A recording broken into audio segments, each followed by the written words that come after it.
어느 날 임금이 산속을 산책하다가 놀라운 광경을 보게 됐습니다. 이야, 이곳에 정말 놀라운 그런 활을 잘 쏘는 명궁이 있구나. 큰 나무에도 이렇게 관역을 그려놨는데 거기 정중앙에 화살이 탁 박혀 있고, 또 담장에도 이렇게 관역을 그려놨는데 그 중앙에 딱 화살이 박혀 있고, 야, 이곳에 정말 명궁이 있구나. 그래서 수소문을 해봐라. 과연 누가 이렇게 활을 잘 쏘는지.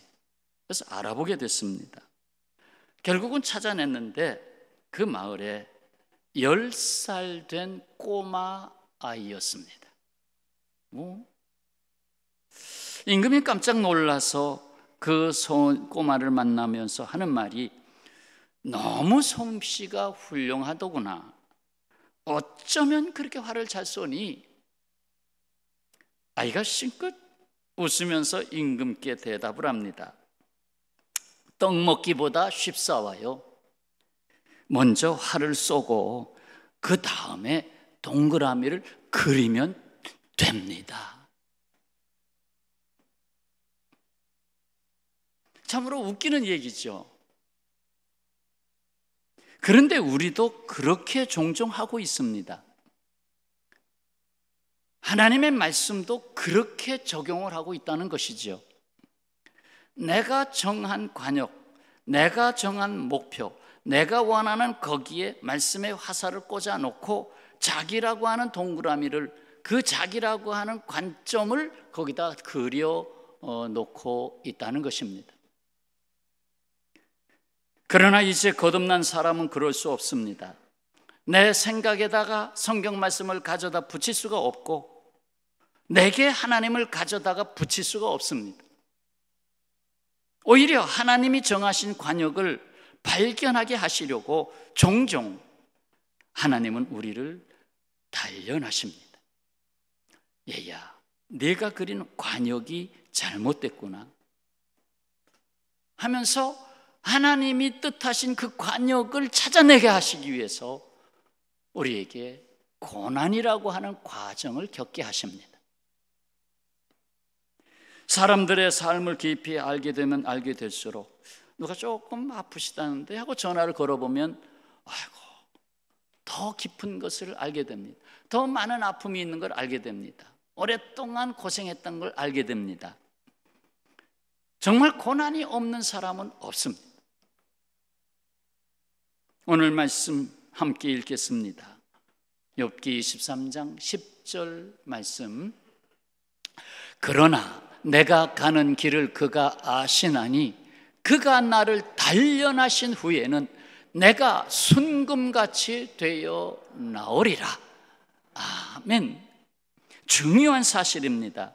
내가 가는 길을 하나님이 아십니까? 모릅니까? 아시죠. 내가 가는 길을 하나님이 아신다. 사람을 보면 어떤 모습으로 비유할 수 있느냐? 반짝 반짝 반짝 금가루가 조금씩 이렇게 들어가 있는 금강석, 이른바 돌멩이, 돌덩어리. 그러나 여기 반짝, 여기 반짝. 그래서 그거 가지고는 쓸모가 없어. 그래서 그 돌멩이를 용광로에 넣어서 그냥 부셔내고 녹여내고 해서 조금 금을 얻어냅니다. 바로 이것이 단련입니다. 단련한 후에는 순금같이 되리라. 내 딴에는 그 돌멩이가 나 하면서 반짝거리고 있다고 자만했지만, 아니야, 그렇게 쓰는 게 아니야 하고 단련시켜서 순금을 얻어낸단 말이죠. 전도서 3장 11절도 함께 읽겠습니다. 하나님이 모든 것을 지으시되 때를 따라 아름답게 하셨고 또 사람에게는 영원을 사모하는 마음을 주셨느니라. 그러나 하나님이 하시는 일의 시종을 사람으로 측량할 수 없게 하셨도다. 무엇을 알게 하십니까? 네 가지 사실이 보이네요. 한꺼번에 한번 볼까요? 하나님은 모든 것을 지으셨다. 첫 번째 사실, 하나님은 나를 지으셨다. 두 번째 사실, 하나님은 때를 아시고 인생의 때를 아시고 인생의 의미를 아름답게 하신다. 세 번째 사실, 하나님은 사람들에게 영원한 생명 가치를 따르게 하신다. 곧 영원을 사모하는 마음을 주셨다. 네 번째 사실, 사람은 하나님이 하시는 일에 시종을 측량할 수 없다. 하나님의 시작, 하나님의 끝, 아니 그 모든 과정을 내가 측량할 수가 없다. 왜 그렇게 하시는지. 그래서 이걸 아는 거듭난 사람은 하나님께 나의 인생을 전부 맡기게 됩니다. 이런 하나님이라면 내가 맡겨야지. 무엇보다도 하나님의 때는 사람이 온전히 이해할 수가 없다는 데 있습니다. 왜 그렇게 하셨는지 내 지식과 내 지혜로는 이해할 수 없습니다. 그래서 좀 심해지면, 아니 하나님 살아계시면 왜 그렇게 하셔? 당신 교회 다닌다면서 왜 집안 꼴이 이래? 하면서 오히려 안 좋은 면으로 나타날 때도 있지 않습니까? 이해할 수가 없다. 내 지식과 내 판단은 어떻게 하나님에 대해서 내가 논할 수가 없겠다. 종종 하나님은 나를 슬프게 하십니다. 고통스럽게 하십니다. 고달프게 하십니다. 슬플 때도 기쁠 때도 하나님의 때입니다. 기쁠 때만 하나님의 때가 아니에요. 슬플 때도 하나님의 때입니다. 비우실 때도 채우실 때도 하나님의 때입니다. 병들 때도 건강할 때도 하나님의 때입니다. 맞아요? 하나님, 내가 지금 병을 앓고 있습니다. 근데 그 앓고 있는 그 때를 하나님의 때로 받을 수 있습니까? 때를 따라 아름답게 하셨고, 이 놀라운 고백은 우리 믿는 자의 것입니다. 세상 사람들은 이 고백에 동의할 수가 없습니다. 무조건 장수해야 되고 부자가 돼야 되고 무조건 S대학 나와야 되고, 그것이 세상에서 말하는 아름다운 거예요. 그러나 우리는 그렇지 않습니다. 후반에 가서 붙이려고 했는데 이해를 빨리 돕기 위해서 가끔가다 6.25 사진, 흑백 사진을 보는 경우들이 있습니다. 그 중에서도 그저 다 누추하죠. 그 흑백 사진, 그 중에 어머니가 아기를 등에 업고 포대기로 이렇게 잡아매고는 이렇게 있는 모습 어떻습니까? 아름답습니까? 아니면 아이고 참 세상 고생스럽구나, 아이고 저런 세상에선 살지 말아야지, 그렇습니까? 근데 조금 더 영원을 사모하는 마음을 거기다 집어넣으면 그 아이, 등에 업은 아이가 나중에 수십 년 후에 위대한 지도자가 되고 위인이 돼서 많은 사람 앞에 칭송받아요. 그러면 그 사진을 다시 보죠. 참 아름다운 사진이다. 저 어머니의 모습이 그렇게 아름다울 수가 없다. 그래서 조금 더 붙이면 인생은 아름답다. 전쟁통에서도 인생은 아름답다. 그 말을 할 수가 있지 않아요? 한때 너무 기복주의 신앙으로 교회가 끌고 나가서 그것을 이제는 좀 깨닫죠. 기복주의는 잘못된 거다. 교회만 다니면 병도 안 걸리고 사고도 안 나고. 아니요, 교회 다녀도 사고 나요.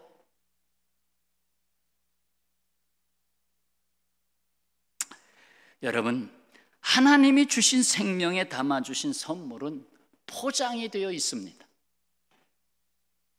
그 내용물이 무엇인지 금방 알 수가 없어요.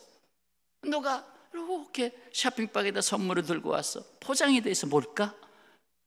뜯어봐야 이 속에 비스켓이 있구나, 과자가 들어있구나, 떡이 들어있구나 알게 되잖아요. 포장지가 열리기까지 그 선물을 뒤늦게 알게 된 인물들이 많아요. 알버트 아인슈타인은 어렸을 때는 말이 잘 트이질 않았어요. 5살 때까지는 말을 못했어요. 과학자 뉴턴은 초등학교 시절에는 너무 공부를 못해서 뒤처졌어요. 헛간에서 머슴살이 하던 월트 디즈니는 한 신문사의 편집장으로부터 아니야 그거 아니야 하고 핑잔 듣기가 일쑤였습니다. 로켓을 개발한 베르너 폰 브라운은 대수학 좀 어렵습니다. 저는 대수학 아마 시험 보라면 빵점 받을 것 같아요. 이 대수학을 9번이나 낙제를 했습니다. 그런데 로켓을 개발했잖아요. 베토벤은 하이든으로부터 음악가로서의 자질이 없다는 판정을 받았습니다. 베토벤 그냥 그 음악 그냥 거두지 소질이 없어. 링컨의 한 일기에서는 나처럼 비참한 인간이 세상에 또 있을까? 영화의 감동은 한참 복잡한 그 전개 과정을 지나고 난 다음에 끝나기 5분 전쯤 돼야 뭔가 보이기 시작하는 거예요. 마지막 5분을 보고 나오지 않으면 영화를 보는 게 아니에요. 그렇습니다. 전부 포장지에 포장되어 있던 것이 언젠가는 열리는데 그 포장되어 있는 그때도 하나님의 때다라는 거예요. 욥은 자신에게 임한 고난이 고난으로 끝날 수 없었습니다. 엄청난 고난이죠. 10 아들 딸들을 한날에 다 잃었잖아요. 태폭풍이 와가지고 싹 쓸어갔잖아요. 집은 다 날아가고 하나도 수많은 가축들 다 죽고 완전히 거리에 나앉은 사람이 됐잖아요. 하나님이 고난을 허락하셨죠. 그 고난 가운데 함께 하신 하나님을 만나게 됩니다. 자, 욥의 하나님은 어떤 하나님입니까? 몇 가지로 정리해 볼까요? 자, 첫 번째, 전후 좌우를 다 살펴보아도 내 지식으로는 도달할 수 없는 하나님, 내 지식으로는 도달할 수 없는 하나님. 성경 보면서 맨날 따지고 이게 믿어져, 이게 믿어져. 아니 자기 지식으로 되나? 자, 그래서 23장 표 있죠? 8절 9절, 오늘 본문 바로 앞에 있는 8절 9절을 눈으로 봐주시길 바랍니다. 그런데 내가 앞으로 가도 그가 아니 계시고 뒤로 가도 보이지 아니하며 그가 왼쪽에서 일하나 내가 만날 수 없고 그가 오른쪽으로 돌이키시나 배울 수가 없구나. 내 지식으로는 하나님을 찾아낼 수가 없어. 두 번째 사실, 그러나 나를 아시고 지으시는 하나님. 오늘 본문 한 절이죠. 요절 10절. 그가 내가 가는 길을 아신다. 아실 뿐만 아니라 나를 단련하시는 목적이 있다. 내가 순금같이 되어 나오리라. 그러니까 순금같이 되게 하겠다. 이게 하나님이 아시고 이루시는 거죠. 아시고 이루신 하나님. 세 번째 사실은 더욱이 내게 주신 믿음을 따르는 일을 지키시는 하나님. 내가 말씀을 붙잡고 말씀을 아멘하고 따르고 갈 때 그것을 지키시는 하나님, 그 믿음의 길을 지키시는 하나님. 자, 11절 12절입니다 11절 12절 보세요. 내 발이 그의 걸음을 바로 따랐으며, 순종한 거죠. 내가 그의 길을 지켜 치우치지 아니하였고 내가 그의 입술의 명령 말씀을 어기지 아니하고 정한 음식보다 그의 입의 말씀을 귀히 여겼도다. 욥이 그렇게 살았다는 얘기예요. 그런데 내가 세상에 치우치지 아니하고 말씀을 지켜 행할 수 있는 것은 무엇 때문입니까? 내가 신앙이 좋아서? 내가 백그라운드가 좋아서? 그렇습니까? 아닙니다. 내게 주신 믿음을 내가 따를 때 주께서 지켜주셨기 때문입니다. 한번 따라서죠. 내가 받은 믿음을 지키면 하나님께서 그 믿음대로 되게 하신다. 그러니까 그 믿음을 지키시는 하나님, 믿음을 주신 하나님이 우리의 믿음을 이 세상에서 지키시는 하나님. 그러니까 믿음은 언제 살아나느냐? 행할 때 살아납니다.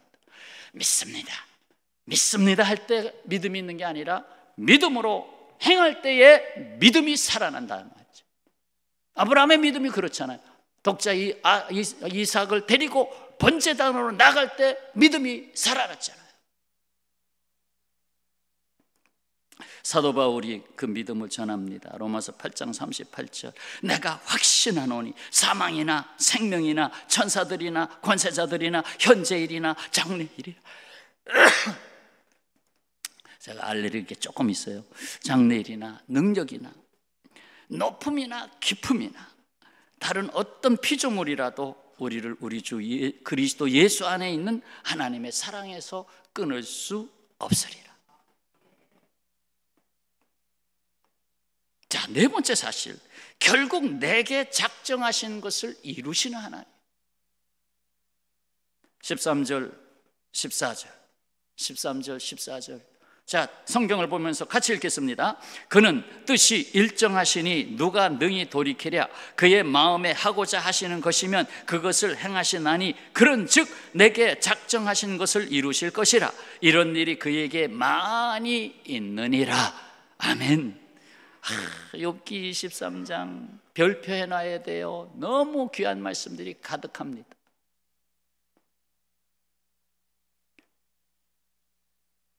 여러분, 욥의 하나님은 바로 우리가 믿는 하나님입니다. 자, 그렇습니다. 한번 종합해서 다시 한번 담아드리겠습니다. 우리가 믿는 하나님은 내 지식으로는 도달할 수 없는 하나님입니다. 그러나 나를 아시고 지으시는 하나님입니다. 자꾸 만들어내시는 거예요. 나를 하나님이 원하시는 사람으로, 내게 주신 믿음을 따르는 자들의 일을 지키시는 하나님,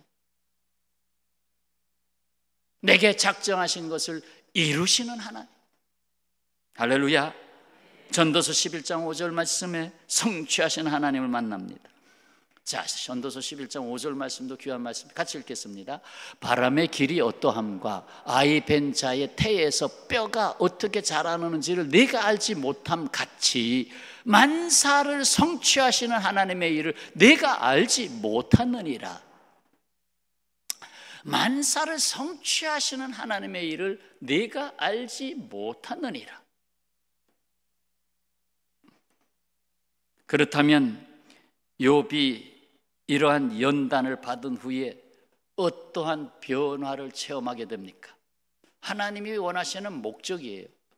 연단 받으면 변화가 일어나야지, 변화가 일어나지 않은 연단은 나중에 또 옵니다. 안 됐다, 다시 해야 되겠다, 또 연단이 옵니다. 자, 두 가지가 보이는데, 하나는 욥은 깊은 고난으로 인하여 주님을 보는 눈이 열렸습니다. 자, 어디에 있어요? 욥기 42장 5절에 있는데, 내가 주께 대하여 귀로 듣기만 하였사오나 이제는 눈으로 주를 배움나이다. 생각해 보세요. 욥이 눈이 열려서 하나님을 보게 되는데 어떠한 하나님을 봤을까요? 성경에는 나타나지 않습니다. 그러나 성경 전체를 보면 나타납니다. 바로 고난의 종으로 오신 예수 그리스도. 욥이 고난 중에 눈이 열려서 바라본 하나님은 이 땅을 구원하기 위하여 오시는 메시아, 사람의 몸을 입고 오신 하나님을 보게 된 것입니다. 하나님. 그저 세상에서 원하는 왕관 쓴 금관에다가 번쩍거리는 옷을 입은 헤롯과 같은 그런 왕의 모습을 본 것이 아니라 십자가에서 고난당하시는 하나님을 본 것입니다.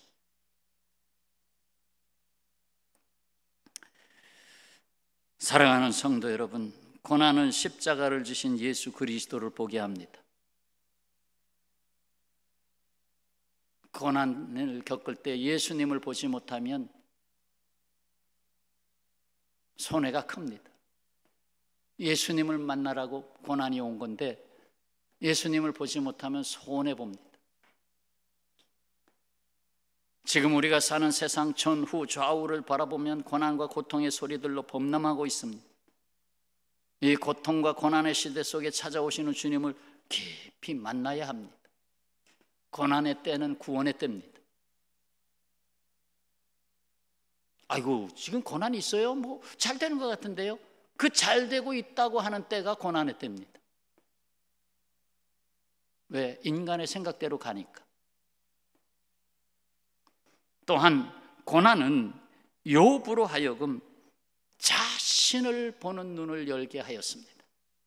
아까 하나님을 보는 눈, 이제는 자신을 보는 눈이 열렸다.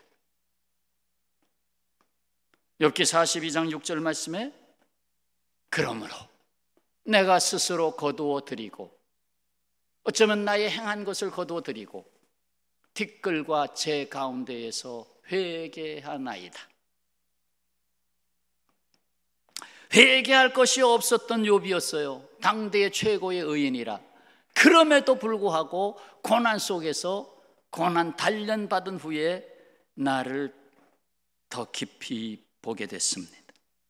잘 보지 못했던 내 자신의 모습이 보인 것입니다. 하나님의 의와 하나님의 주권, 하나님의 은혜 안에 머무는 자에게 주신 복입니다. 나를 보게 되는 복. 이 세상의 불행이 뭡니까? 세상이 이래서, 직장이 이래서. 아닙니다. 저는 목회를 40년 해오면서 깨달은 게 있어요. 뭐냐? 복은 자기 자신을 아는 자에게 있다는 거예요. 나를 아는 자에게 복이 있다는 거예요. 그래서 욥은 티끌과 제 가운데 엎드렸습니다. 기도의 사람이 다시 되었습니다. 기도의 자리는 티끌로 돌아갈 인생을 순금같이 만드는 자리입니다. 곧 하나님이 내 안에서 하시도록 하는 것이 회개요 기도이기 때문입니다. 그렇습니다. 욥이 겪은 고난은 이전보다 영육으로나 물질로나 갑절의 은혜를 받았습니다. 아들, 딸 다시 10명 줬죠. 재산은 2배로 줬죠. 다 줬어요. 다 회복시켜 주셨어요. 근데 그 회복이 중요한 게 아니에요. 그 과정이 중요한 거예요. 하나님이 원하신 게 무엇이었는지. 그리고 끝까지 침묵했던 어린 친구 4명 중에 마지막 친구 엘리후가 입을 열어서 욥을 위로합니다. 하나님이 엘리후를 통해서 위로하신 거지. 욥기 36장 24절 말씀에 그대는 하나님께서 하신 일을 기억하고 높이라, 잊지 말지니라. 당신의 인생이 하나님의 일을 찬송하였느니라. 욥, 당신이 고난받는 그 일이 하나님을 찬송한 것입니다.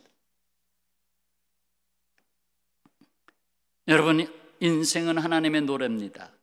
나의 입에서 나오는 찬송 한 절은 1분이면 끝나지만 나의 인생이라는 찬송은 그 끝이 보이지 않는 영원한 찬송입니다. 전도자 무디가 이런 말을 했습니다. 세상에 100명의 사람이 있다면 그 중에 1명은 성경을 읽고 나머지 99명은 성경을 읽은 그 기독교인을 읽는다라고 했습니다. 아주 놀라운 말씀이에요. 성경을 읽는 사람 속에 하나님이 들어와 계시는데, 사람들이 그 성경을 보지 못한 99명의 사람들이 성경을 읽은 그 사람에게서 하나님의 사람을 읽는다.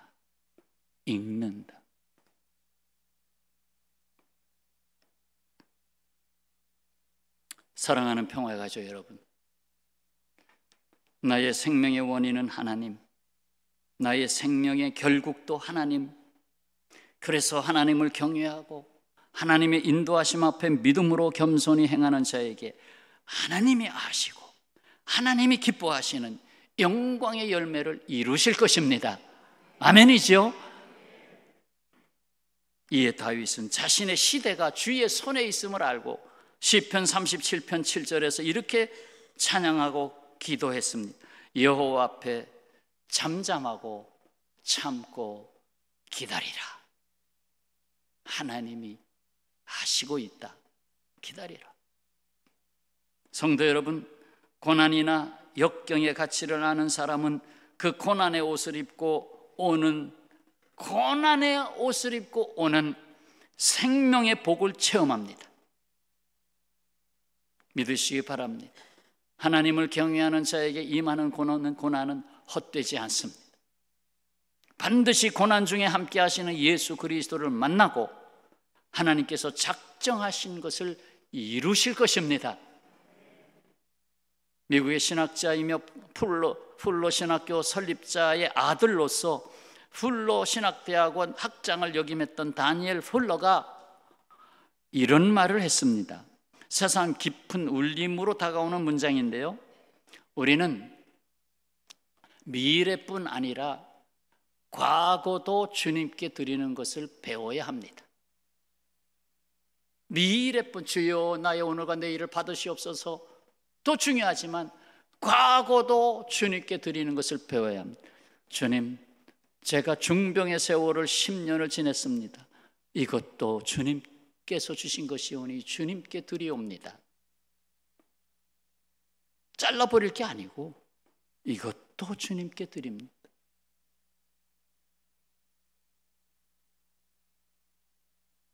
많은 사람들이 지금까지 겪은 고난, 여전히 진행형으로 있는 질고와 연단이 하나님의 하시는 일과는 무관하지 않느냐라고 하는 생각을 가진 사람들이 있습니다. 무관하지 않습니다. 그것도 하나님의 때입니다. 하나님은 우리의 미래뿐 아니라 과거까지도 다스리신 분입니다. 주님은 과거의 상처 위에 은혜의 약을 가지고 오십니다. 그냥 은혜의 약을 가져오면 필요 없어요, 나 아픈 거 없어요. 근데 상처를 입고 아프니까 그래요, 발라주세요. 사는 것이 종종 힘들고 고통스러워도 산다고 하는 것, 거기에 담긴 삶은 버려질 수 없고 소중하고 아름다운 것입니다. 아름다운 것. 때로는 어머니가 먹을 것이 없어서 가장 아이에게 먼저 먹이고 어머니가 배고파서 꼴꼴 속에서 소리만 나고 있고, 그 모습이 아름다운 것입니다. 그러므로 우리는 미래뿐 아니라 과거 또한 주님께 드리며 오늘의 믿음으로 살아갑니다. 여기 느낌이 있는 이야기 하나 담고 말씀을 마치겠습니다. 매일 시장에 나와서 양파를 파는 노인이 있었습니다. 양파. 중년 신사가 다가와 물었습니다. 양파 한 망에 얼마입니까? 예, 2,000원입니다. 요즘 한 망이 1.5kg, 1.3kg 그 정도가 3,000 얼마 더라면요. 2,000원입니다. 그럼 두 줄에는 그리고 두 줄은 4,000원이고요. 세 줄을 사시면 6,000원입니다. 2,000원, 4,000원, 6,000원. 그러자 중년 신사가 아니 어떻게 세 줄을 사는데 똑같이 그렇게 받으십니까? 1,000원 깎아서 5,000원에 살 수 없나요? 노인은 거절했어요. 죄송하지만 그럴 수 없습니다. 중년 신사가 다시 물었어요. 그러면 여기 있는 양파를 모두 사면 얼마를 드리면 될까요? 노인이 중년 신사를 물끄러미 쳐다보면서 뭐라고 했게요? 아이고 감사합니다 그랬을까요? 전부 다 팔지 않습니다. 안 팔아요. 중년 신사는 의아해하며 노인에게 그 이유를 물었습니다. 잘 들어보세요. 나는 여기에 양파를 팔기 위해 나와 있는 것이 아닙니다. 나는 이 직장에 돈 벌기 위해서 나와 있는 것이 아닙니다. 제 인생을 살아가기 위해 나와 있는 것이지요. 저는 이 시장을 사랑합니다.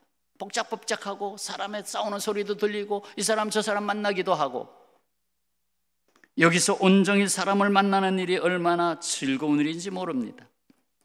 그 삶을 살기 위해 그 인생 이야기를 듣기 위해 나는 온종일 양파를 팔고 있는 것입니다. 그래서 당신에게 이 양파를 몽땅 팔아버리면 나는 집으로 가야 합니다. 그러면 내 즐거운 하루도 끝이 나지 않겠습니까? 좀 느낌이 있나요? 이 노인은 시장에서 양파를 파는 것이 첫 번째 목적이 아니었습니다. 그 날의 삶을 인생에 담고 있던 것입니다.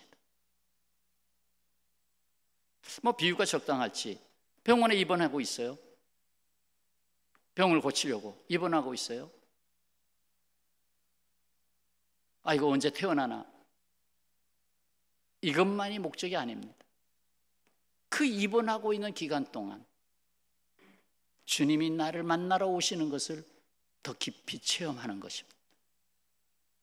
여기에 또 인생이 있구나. 여기에 나를 만나시는 주님이 계시구나.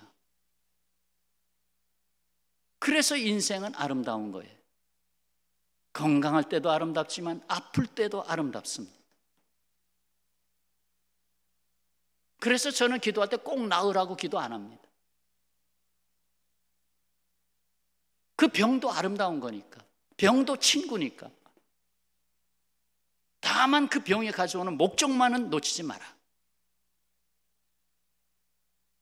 그리고 생활 습관이 잘못됐으면 고쳐야지.